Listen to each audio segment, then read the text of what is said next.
Hello, how are you today? Welcome to my channel. My name is Carlos. This video took me longer than expected. Everything that could go wrong did go wrong. I was sick, I didn't have the material that I needed, I had personal issues, so just too many things. But finally I'm done, and I bring you the second part of my video, Horus. One of the purposes of this video was to show you how to create a two-piece mold. Sadly, it didn't happen. You're gonna see why. I hope that it's useful. I hope you like it. I inspire you to create your pieces. And if you want to help out, please subscribe and let's start. So the first thing that we have to do is gather our materials. Just cardboard, plastilin, or sculpture, and a glue gun. That's the only thing you need for now. So we're gonna create like a bed for our sculpture. I use this clay. I have to say that the best thing is to use a clay that is sulfur free. And this is because the sulfur will interfere with your mix of your mold. It will be a chemical reaction that will prevent your mold from curing perfectly. So just have that in mind. Let's start creating our bed. Like you say, I don't put completely plastilin. That will be a little bit of waste of plastilin that I can use on other ways, and I'm gonna show you how. But I just want something that my sculptor can lay on. Some people, what they use is maybe wood, plastic, metal, something just to put underneath their sculpture, and they use the clay to just go around, and that will help you not only to have more clay, but also when it's time to clean your mold, you don't have to clean that much, and you're gonna see what I'm talking about. But we're gonna create this bed. The best thing will be to have like a rectangular or a square shape. Just with your hands, just put the clay and make sure you smooth everything. The best thing is to have it level. Remember this also, where your mix of your mold is gonna sit on. And I'm gonna create what we call some keys. Basically, the purpose of a two-piece mold is to have one piece with positive or negative keys, depending on how you are making them. Like you can see over here, I have some negative keys, and I have the two positive keys on the bottom, and I'm creating another two. That will be on your mold on the first piece. And then when we flip the mold, you're gonna have the opposite or whatever you have on the first mold. It's gonna help you to put your mold together and make sure that it doesn't move, because if it does move, your piece is not gonna be a perfect replica. So to avoid that, we want to make sure that the mold doesn't move. And also, one thing that you have to do is just to go around your piece, make sure that you seal all the holes, that everything, the corners completely smooth, that you don't have any holes or anything. Remember that your mix is gonna go everywhere, so we wanna make sure that doesn't happen. So I'm gonna create my wall. The only thing I had is an Amazon box. That's something that I ordered, and I cut it, and that's what I'm gonna use to create my wall. Some people use wood and then they screw them together, and that could be useful, but the cheapest and easiest for me was just to do a cardboard. Really simple with the glue gun. It's really easy. You don't really have to be that perfect. It doesn't take that much time. I just go around, and we have almost ready to put our mix and create our first spar mold. But one of the things that we have to do now that we're done with the wall is that we need to make sure that we don't have anything on the corners, that we don't have holes, that we completely put more clay to make sure our mix is not going anywhere. And over here I see that one part I cut it wrong. So if I wanted to put my mix and I wanted to try to go all the way to the face, it was gonna overflow and it wouldn't happen. So the way to fix that, I'm just gonna use more clay. Really easy. I wanted to show you because sometimes we don't have everything, so we just have to think on solutions. If you didn't have the cardboard but you have a lot of clay, you could have used just the clay to create the walls. That's something also that you can do. And like you can see, you can modify it. I modified the keys to make it more simple. Keep working until you're happy. Over here is not the most beautiful thing, but it's done and it's gonna work. So now that I'm ready, I'm gonna use my ribbon 25. This is mold making that I use all the time in all my pieces. One of the things is that I use it because it's only for one mold piece. Basically, it's a brush on mold, and what that means is that you can brush the mold create a layer. You can even wait a day, a week, a year, come back and create another layer and just build up in layers. And what this means is that the mix really stick to each other, and also that means that it's not really good for two-part molds. But I went to the store. I tried to use other materials that I'm gonna put here so you know which ones, that they will be easy to remove. But in this occasion I didn't have. That's the only thing that they have in the store, so I had to buy. If you want to know how much, I got 3 boxes. That's more than $100. So just to let you know that for sure a really expensive mold that I'm making here, and it's not really perfect, but just how it is. So I'm just gonna mix it. It's really easy. I really like all the smooth on because they're easy to use, just 1-to-1 ratio, meaning that you use the same part from A and the same part from B, the same amount, and you can just mix it and it's ready. If you pour from really high, it will get rid of some of the bubbles. Over here, my mix, I got distracted and it was kind of drying really fast. It wasn't that long, but I was feeling it was drying really fast. That's why I kind of put it kind of quickly.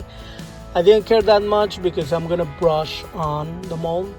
And basically brushing is just pushing the liquid, making sure that you get rid of the bubbles and you create like a thin layer first.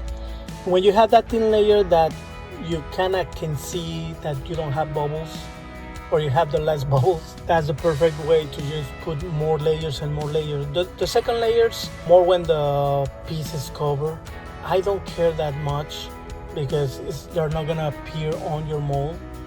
And I'm talking about like the bubbles on the side. That's not gonna be part of your mold, so I'm not really that concerned about that.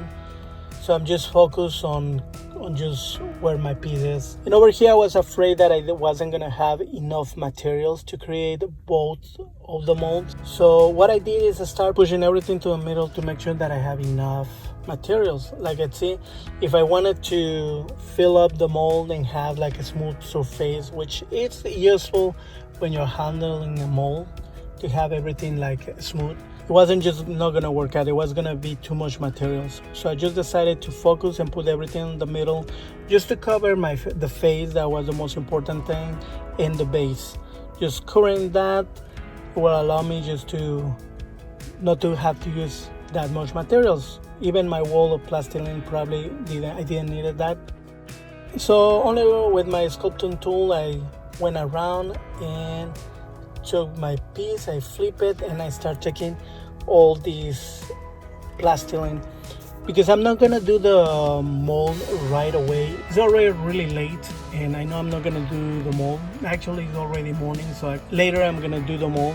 So what I'm gonna do, I'm gonna take a break and I put some of the plastilene to support, but you don't have to do that if you're doing it right away. And the most important part is to clean the mold. I only take a brush, I take my tool, and I just try to go and take all the clay that I can. Like I was telling you, if you don't have that much clay on the piece, it's just easier to clean up. So you just go around and make sure. I'm not gonna care that much like on the corners on the mold. That's not gonna affect my piece. Now something that I use is this Sprite. I went to the store. When I was in the store, the supervisor convinced me to use this can, but I know it wasn't gonna work. No, this is a release mold. When you use a smooth on product, you don't really need it because it doesn't really get stuck on your piece. But he recommended me this. He said he used it before, and that it was gonna prevent the ribbon 25 to stick together. I was completely, I told him I don't think it was gonna work, but well, he was a really good seller and he convinced me.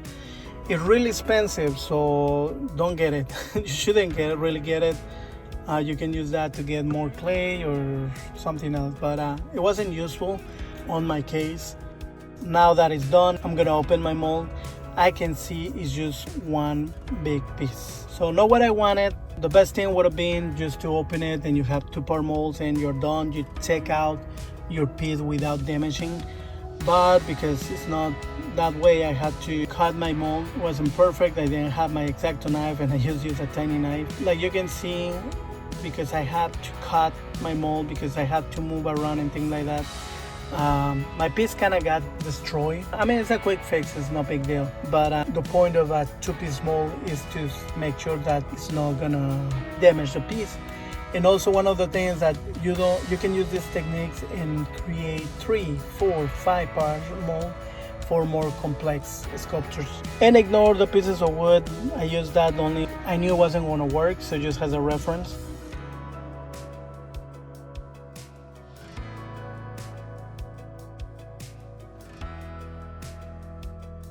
I'm gonna use this clamp just to make sure that they stick together, and I'm gonna use this. Something that I like about the Smooth On is their product, but oh my god, they have the same design. Like you can see over here, I have the 325, but usually I use the 300, and that's basically the material of the casting. And even the bottles, they look the same.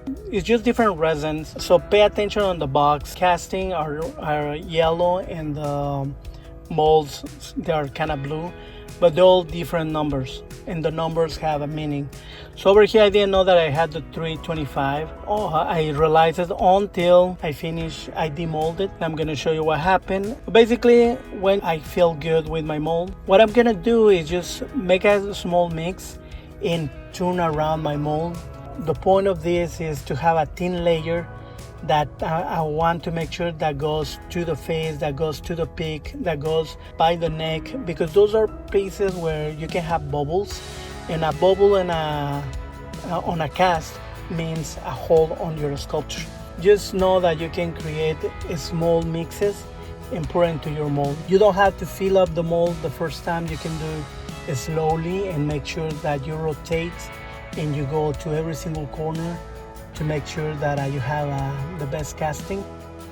And over here I got it. I didn't know it was kind of transparent. I could have, like I say, it was a 325. I could have painted the resin. Usually the one that I get, the 300, is completely white, which I like because I can see right away if there is any defects, if it is bubbles that I can fix before painting. But over here I decided just to paint because I couldn't really see.